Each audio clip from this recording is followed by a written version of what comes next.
welcome to the Unnecessary Gaming Podcast. This is episode 127, the penultimate episode made of content recorded back in 2021. This is a board games episode, and we've only got one for you, but it's a good one, Merchant's Cove by Final Frontier Games. But before all that, it has come to my attention that some of our listeners are unaware that this podcast is available on platforms other than SoundCloud. Now, this is despite me mentioning it at every available opportunity on Twitter, Facebook, the Discord, and even in the description for the podcast itself. So, for the avoidance of all doubt, this podcast is available on Spotify, YouTube, Apple Podcasts, Stitcher, SoundCloud, of course, and even Google Podcasts. Like, who knew that was a thing? And if there's somewhere else you'd like to listen to podcasts that we're not available on, just let me know and I'll see what I can do. So, there we go. Episode 127. Enjoy! On all major podcast platforms.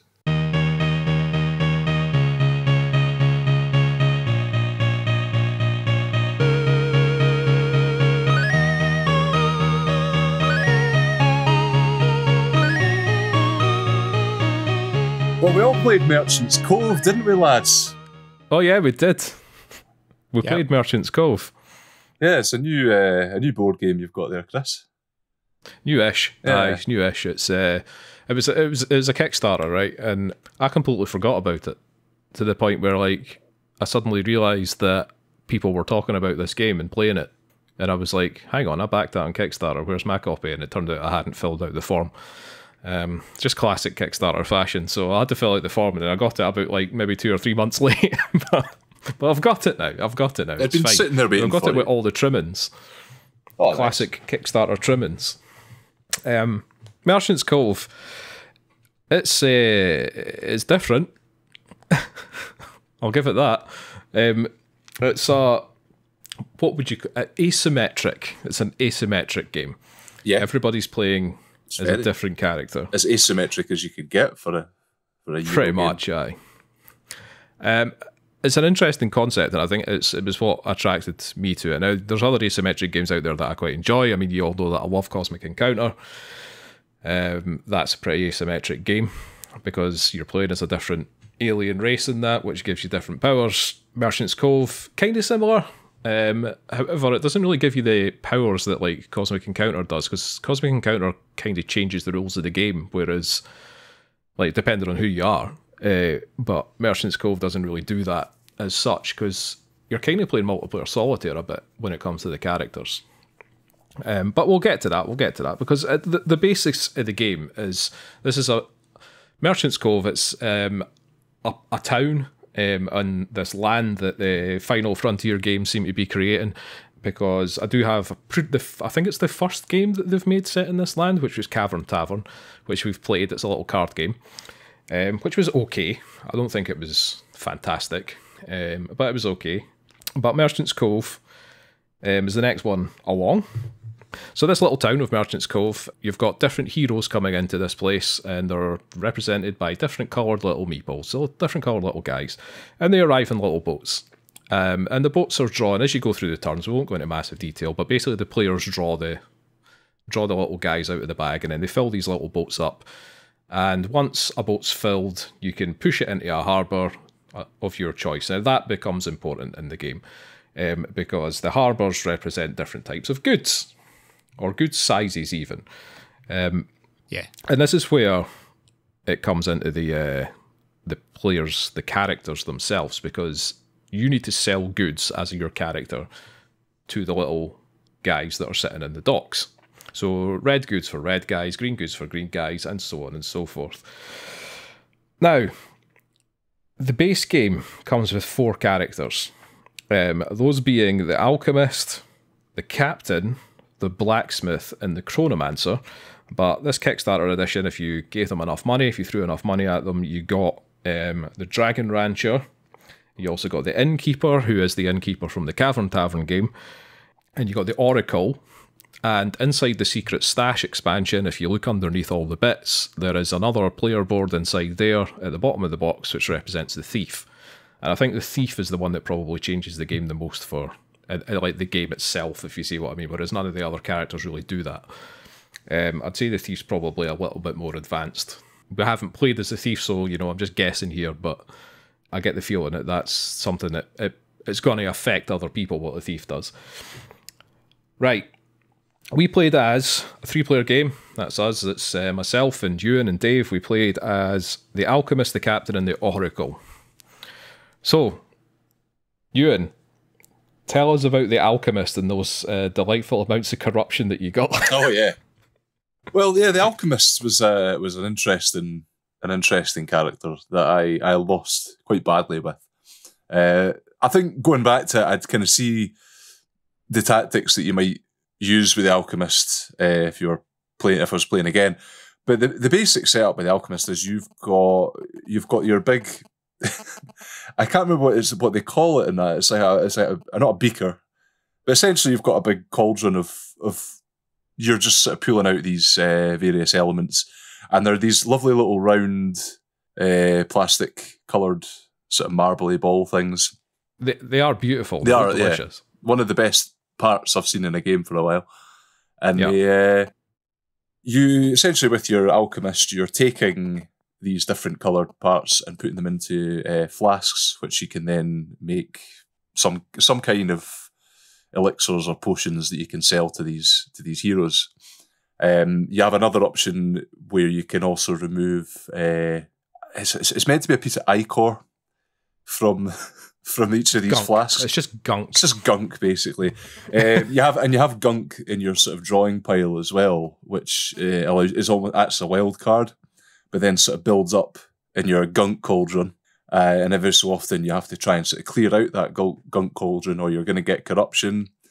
And you can get quite a lot of corruption from that until the thing eventually explodes and you just start again.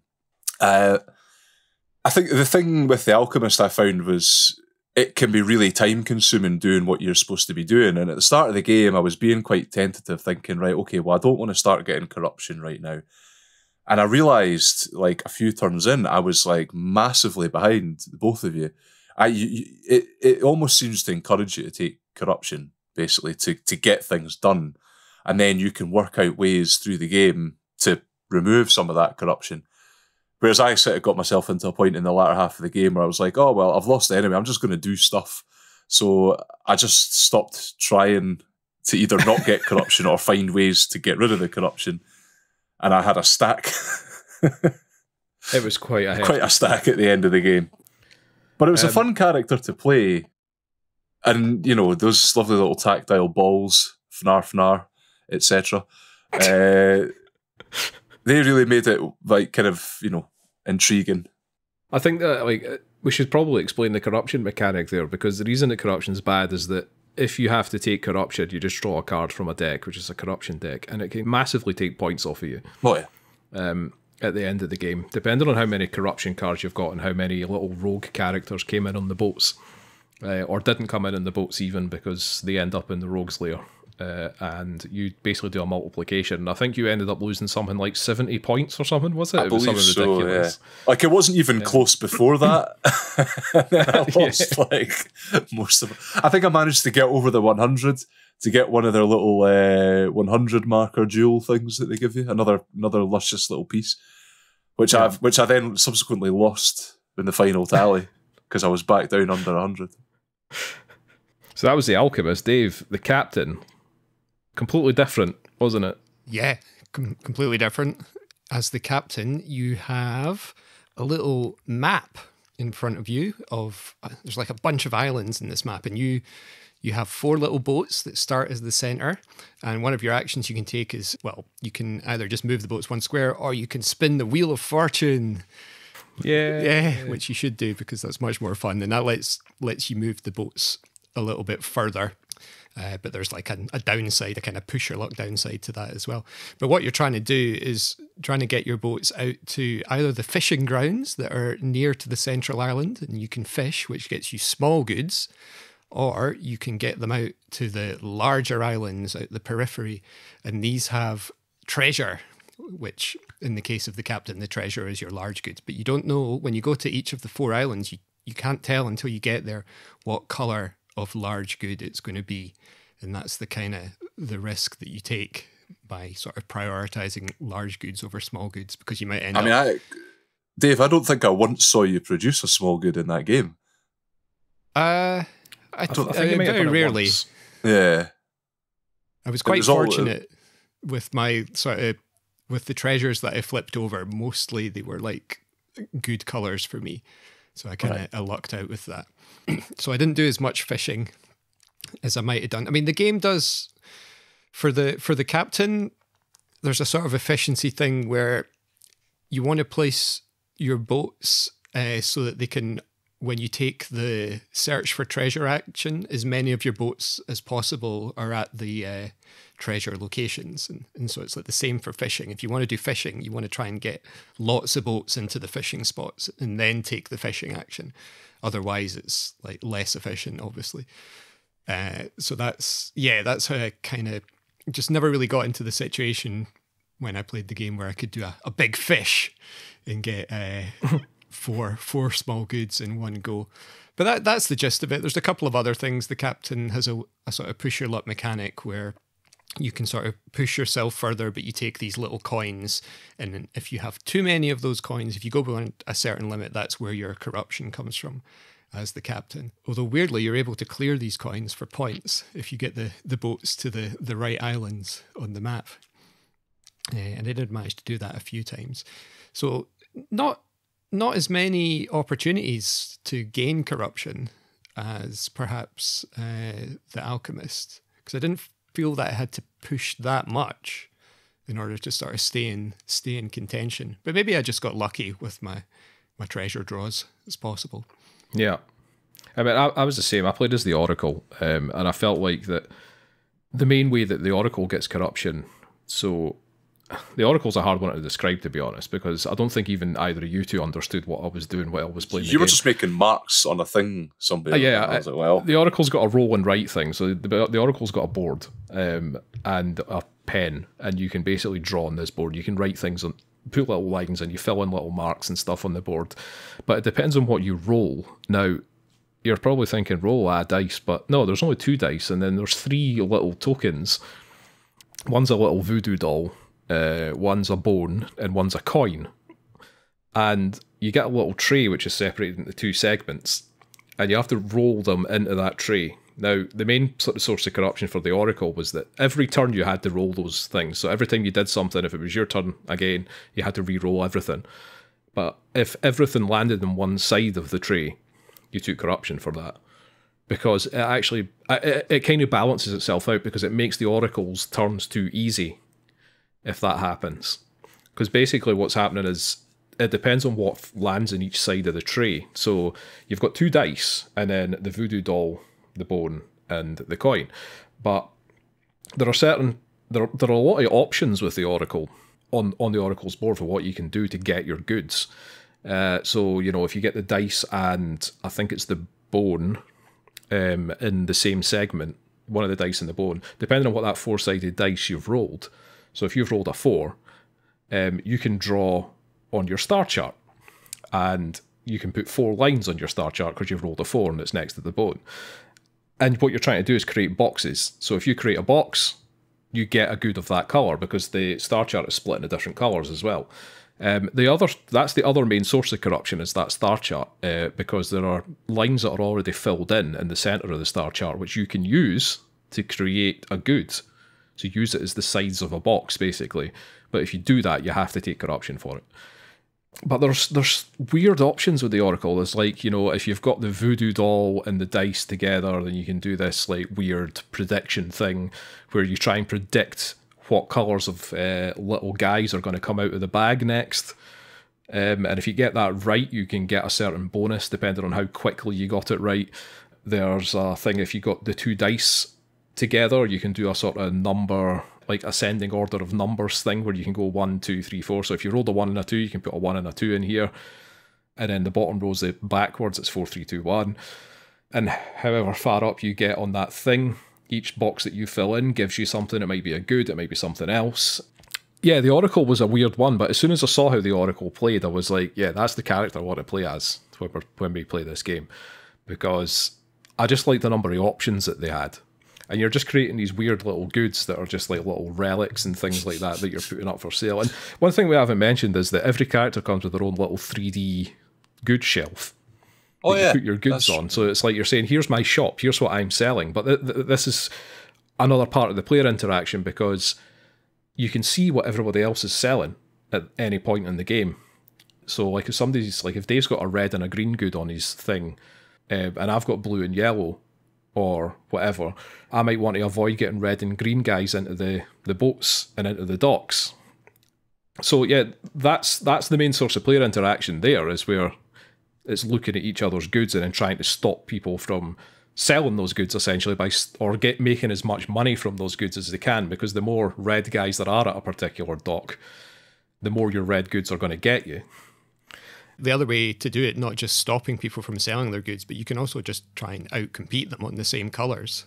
Because I did that at one point in the game. I saw Chris had made goods early, he'd made lots of yellow, and I was like, well, I can make lots of yellow as well. Chris is probably going to push one of these boats in with lots of yellow guys if he gets the chance.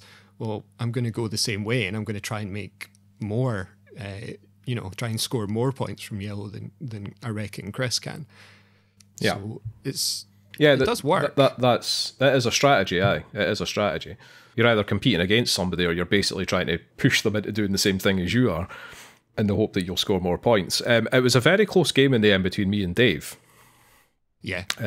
You and not so much.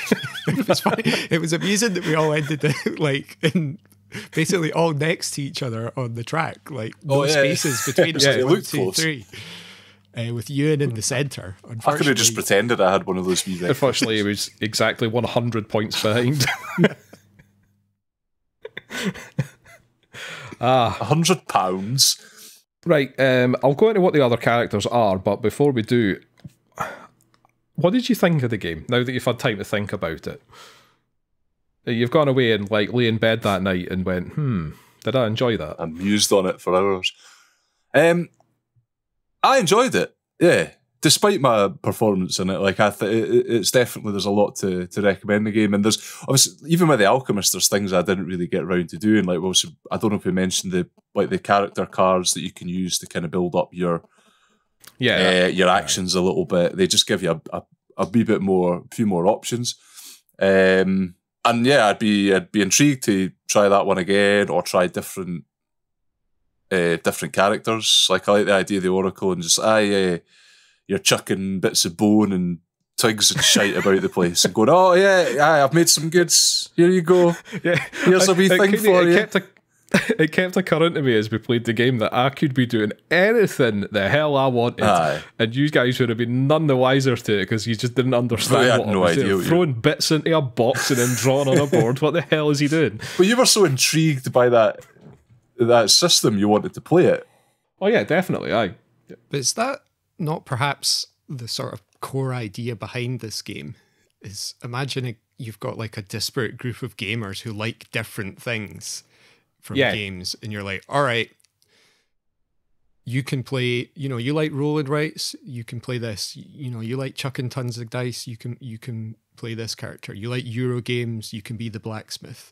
Exploration. I think if you don't like Euro games, you're probably not going to enjoy this game that much. Well, for sure, but some of the characters are more obviously, they're more Euro-y gaming than others. It's like there's one that has fitting pieces together, Tetris-like.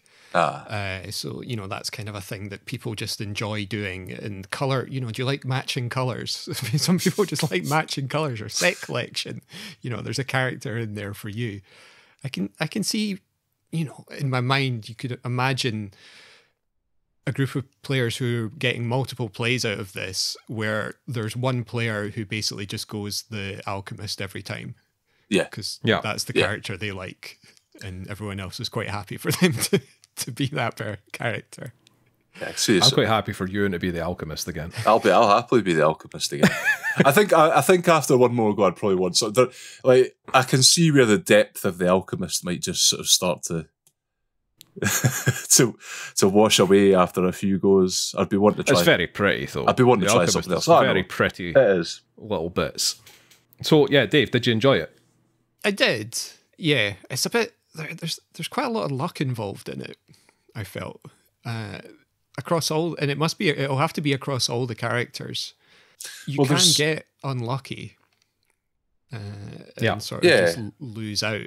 Certainly with mine, but I imagine it's balanced the same across all of them. Well, I think because there's elements of chance in the individual characters, and then there's the actual, like the selling, the kind of scoring rounds, I guess, because of the way that you load up the boats and stuff like that. You're not necessarily going to get what Yeah. you want out of that. And it's not necessarily a bad thing. It's just an observation.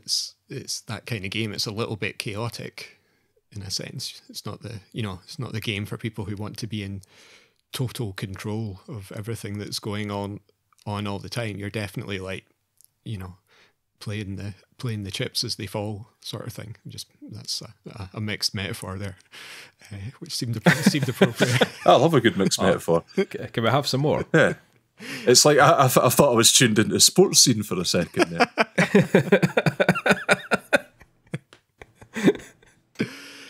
But yeah, it's good. It's good, but you don't sound too excited to play it again. It's not. I wouldn't say no to playing it again and the reason I wouldn't say no to playing it again is because I could try a different character. Yeah. Yeah. That's basically the main reason why I want to play it again, just so that I can see how some of the other characters play out. So in fact, this is a good point. Like, so the blacksmith, for example, has a bit of a dice rolling system, but it's all about adding up points on dice to get certain heat levels to then create goods in the forges. And there's a bit of an efficiency thing with the blacksmith as well. A little bit like the alchemist, a little bit like the captain, where you kind of want to take the action where you create the goods at the right moment so that you're creating the most goods you can at any one point. Chronomancer, a bit of a weird one. This is the time traveller and his assistant, so yes, it does look like the Doc and Marty McFly, but there's a bit of tile movement on that. It actually looks, I think the Chronomancer looks complicated, but I think it's actually, I imagine if you played as the Chronomancer, it would be quite easy to play as the Chronomancer. There are certain rules about how you can move the Doc and his assistant across the board and through the time portals. Like the assistant always has to go first, for example. But other than that, I actually think that on the face of it, it'd probably be quite easy to be churning goods out using them and the goods that you want as well. Dragon Rancher's a bit more of a movement thing, and you're moving across a board and leaving things behind, like bits of food and things like that for the dragons to eat. Interesting thing about the Dragon Rancher is that they can make mega goods, which are just giant dragons, basically, that are worth a lot. But I think the Dragon Rancher, again, I've not played as a Dragon Rancher, but by the looks of it, it might be a bit of a push your luck thing, or you really have to plan that out in order to get the most out of the Dragon Rancher. The Innkeeper is a strange one. He creates little pints. He only creates small goods. He doesn't have big goods, but what he can do is nick travellers from the docks, I think, or I'm not sure if it's the docks or the boats, but one or the other, and put them in beds, which basically is the equivalent of creating a big good. But he also has a big space in the centre of his board where a fight breaks out. And if you've not got beds, you've not got goods or whatever for the characters that you're supposed to be selling to, they all go into the middle of the board and they all have a big swedge. And the more guys you have in there, the more corruption you take. And they stay there, I think. Just stay there fighting. Yeah. The thief, like I said, is the one that's hidden in the secret stash. Again, I've only had a quick glance over that because it's a QR code that's hidden underneath all the bits in the secret stash, and you have to look at it online. It's a bit fiddly. It's like a fiddly PDF document. But again, it uses the rogues in the game, which are characters you can draw out of the bags that really don't have much use for you when they're at the docks, but I think the thief then gets the use out of them. So that's the roundup of the characters. I think there's more characters to come. They've got another Kickstarter going right now, and there's a bard. It's Bard's Grove, I think this game's called, but there's like a bard character that you can use, and I think you can now buy separately to use in Merchant's Cove. So I'm not sure how they play, but there's, like Dave said, there's a character there for just about anybody. So if there's certain Euro-style things that you like to do, there's probably a character there that you can do that as. I mean, one of the things that I thought was quite interesting was the way that the Alchemist looked a bit like the game Alchemist. The Alchemist board. Yeah. With the triangular shapes and all that sort of stuff. So, yeah, there's something there for everybody. My personal feelings on it, yeah, let's say, excited to play it again. We'll see what kind of staying power it has, though, because I think it's quite a fun game. It's colourful, it's quirky, it's something that isn't actually that hard to explain to anybody because the basic rules of the game are fairly straightforward. It's actually just getting people to understand their own characters, which is the problem. But yeah, I'm looking forward to playing it again. Merchant's Cove.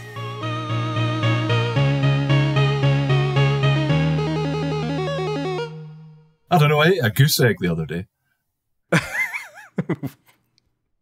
What, was this when you were working on the farm? Did you just pick up a goose egg? Well, I've spent most of my summer working in various farm adjacent situations, and I bought a whole goose egg for £2. You wouldn't believe how big they are, and I made a stupid mistake of trying to fry it, thinking I'd fried it like to almost like a hard yolk. But you don't realise the size of this yolk. Like, as soon as I bit into it, there was yolk everywhere, all over my car.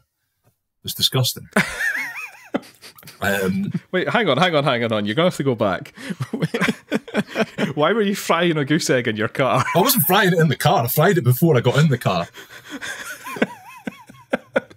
I mean, come on. I'm not an idiot. Euan, I think your chat speaks for itself.